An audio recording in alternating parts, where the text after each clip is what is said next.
Welcome to this week's End of Days Update, coming to you from Tulsa, Oklahoma. This last weekend we were over in New Mexico there at Choose Life Church. Had such a great time there in Hobbs. This weekend, if you're in the Tulsa area, we'll be at World Outreach Church, Colleen and I's home church that we travel out of. We'll be there this Sunday, the 16th of January, having a great time. Gosh, can you believe 2022 starting off, accelerating? And that's what we are coming to you every week with things about how close we are to the coming of the Lord so that we will accelerate. Information about the coming of the Lord is not an escape theology, it's a hustle theology. It's like the 2-minute warning. So we get into what's happened kind of around Israel. For some reason, there's a lot not as much news as you think would make it different places, but man, there is a total, absolute setup for World War III, or what we call the Ezekiel 38 war. Literally, the players are on the field doing exactly what they're going to do with little dress rehearsals just before the event. It's pretty remarkable to see Scripture come alive. It's amazing. For every one verse there is about the first coming of the Lord, there's 8 times more about the second coming. Paul talked about the baptism 12 times, the coming of the Lord 52 times. So the Lord rebuked the crowd because he said, you don't know your hour of your visitation. He says, you can tell what the weather's going to be, but he wanted them to know their hour of their visitation. He rebuked the Pharisees over and over and over again, but the only time he rebuked the crowd was not knowing the time. So we're looking at the times we live in because there's many things that need to be done in a short period of time. So let's pick up with what's happening around Israel, man. There was Israeli-Iranian talks this last couple of days, and of course it looks like there's not any kind of agreement at all. And I love how Israel said it doesn't matter what an agreement is, we're going to stand by what we have to stand by, and that's to protect ourselves. In the same sentence, you had Iran's top general in the Revolutionary Guard say, listen to what he said, not just about Israel. He said, when we strike America, it will be with great force. Not if, when. So he talked about that and talked about that Haifa would be wiped out and Tel Aviv would be wiped out. So Iran keeps barking about what they're getting ready to do. And Israel said, hey, we're undergoing the largest rearmament that we've ever gone through in history. So they're just rearming and building up their supplies for the protection of the nation of Israel. So because on every front, they're basically having to protect themselves. You even had Israel last week take out another convoy in Syria. You had the United States fire on rocket launchers in Syria because there was an incursion. You had Iranian troops in Syria working their way toward Israel. This last week, Israel had to use tank fire to back them up. So that's not even them invading Israel. They're just trying to get up on the edge of Israel. So much is going on. So much more about that here in a minute. But boy, the big deal is Russia and America, the talks. The U.S. basically told Putin, if you don't back away from the Ukraine, we're going to sanction you and we'll do things to your banking, your international banking will go kaput. And Putin answered kind of amazing. He said, well, it's an understanding that we're supposed to be in Latvia, we're supposed to be in Lithuania, we're supposed to be in Estonia. I remember preaching in Estonia and Latvia, when the wall went down years ago, 30-something years ago, and they said they knew Russia was going to come back again because literally everywhere Russia's going right now is to get their footprint for World War III. I mean, thousands of troops on the edge of the Ukraine. And then they airlifted thousands of troops into Kazakhstan. So I like what our Secretary of State said. There's an old kind of a Russian proverb. Whenever a Russian comes into your house, it's hard to get them to leave. Everywhere Russia's gone and done that, they've stayed. So you look at the Crimea, you look at where the Ukraine is, you look at Mali, you look at them going into Syria. This is the largest airlift of troops they've done since going into Syria to protect Assad. That was thousands of troops, and they've left every single one of those troops in Syria. So Russia is saying, this is my footprint, this is what I'm going to do. I love that the U.S. said, okay, we've got NATO, we've got Germany, we've got France, we've got the UK, and we've got Canada, and we have 4 battle groups ready in case you do this. So, I mean, just what happened in Kazakhstan is a setup for what you're going to see shortly. I mean, literally the players for the Ezekiel 38 war are so flexing their muscles to get ready for this. So, man, it's kind of blatant in your face. The verbiage that came from Putin was like that, as crazy as that. Along with that, you had North Korea fire another intercontinental ballistic missile, except this time it looks like it was a hypersonic or supersonic missile, 7,000 miles per hour. And China boasted this last week that they were way ahead of America in coming up with that missile as well.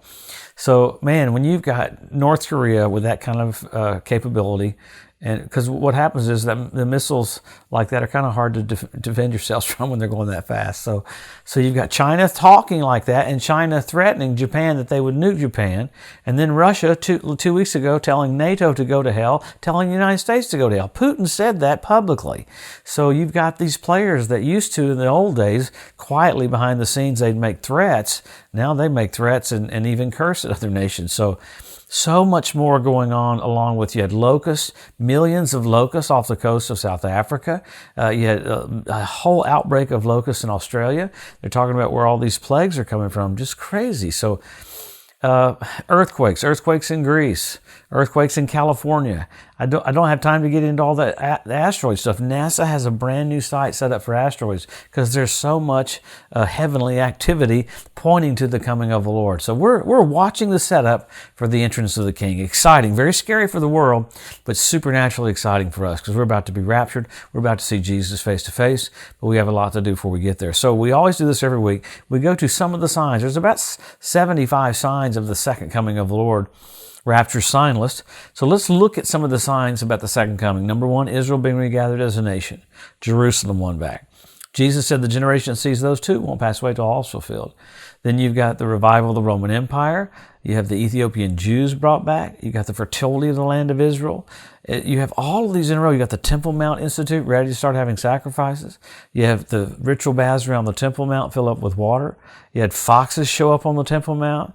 You had fish show up in the Dead Sea. And these are things that were prophesied 2,700 years ago, and you're living, watching them come to pass. The one that really freaks me out that was so recent was 3 weeks ago. You had the water turn to blood in the Dead Sea where Sodom and Gomorrah was, and it was on the Day of Atonement. So just amazing. You had Bishop Malachi have a vision about every pope that would be on the earth all the way up to the coming of the Lord, and he got it right 114 out of 114. The one that we have right now is 114. So you got Rabbi Yitzhak Kaduri prophesy that right before the Messiah would come, Israel would be ruled by two Benjamins. That happened this last year. You had Russia rebuild the Palmyra Baal Arch and the temple worship Baal Arch in Palmyra. That's where the Tower of Babel was.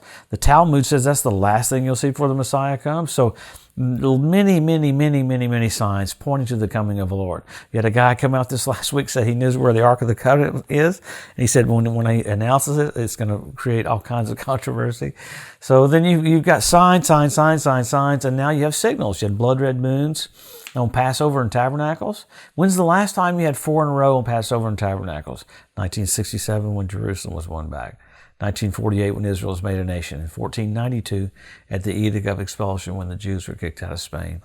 Man, then you had the Bethlehem Star this last year. When Jesus was born, you had Jupiter, Regulus, and Venus come together. Amazing. What was the constellation? Virgo. This last year, NBC Nightly News said we have a celestial event. We've got Jupiter, Regulus, and Venus. Man, Bethlehem Star, first time in 2,000 years. What was the constellation? Leo. He's the lion of the tribe of Judah. You have many more signs in the heavens. You got NASA calling Wormwood in 2029 making a flyby, that you'd be able to see it in 2027 and 2028. So you got the heavens preaching to us. You got the signs in the earth preaching to us. You got the nations literally set up and on the brink for what the Ezekiel 38 war says would happen. Tons of stuff happening with Turkey, tons of stuff happening with Iran and with Russia and China. All these things right in front of our eyes. So, wow, what's getting ready to happen? We're about to see Jesus. What do? Help our local church, help our local pastor, be more engaged, hustle. This is it. It's all hands on deck. It's amazing in a football game, if you got 2 minutes left and the quarterback needs to throw a bomb, I don't see the wide receiver going, my knees are a little bit hurt, my back's a little bit hurt. No, you don't think about yourselves. You think about we have to score. Things are crucial because time is running out. Jesus is just about to come back. All of us, all of our churches should be radically soul winning and demonstrating the resurrection right before Jesus comes. I believe people will see every facet of the King right here before we leave. Jesus magnified, glorified, honored. This is the hour that the Father will honor the Son, where every knee will bow, every tongue will confess that He is Lord, to the glory of God the Father. Jesus of Nazareth coming back. Have a blessed week, man. We'll pick up with what's happened this next week. So much is going on. It's very exciting. We'll see you next Wednesday.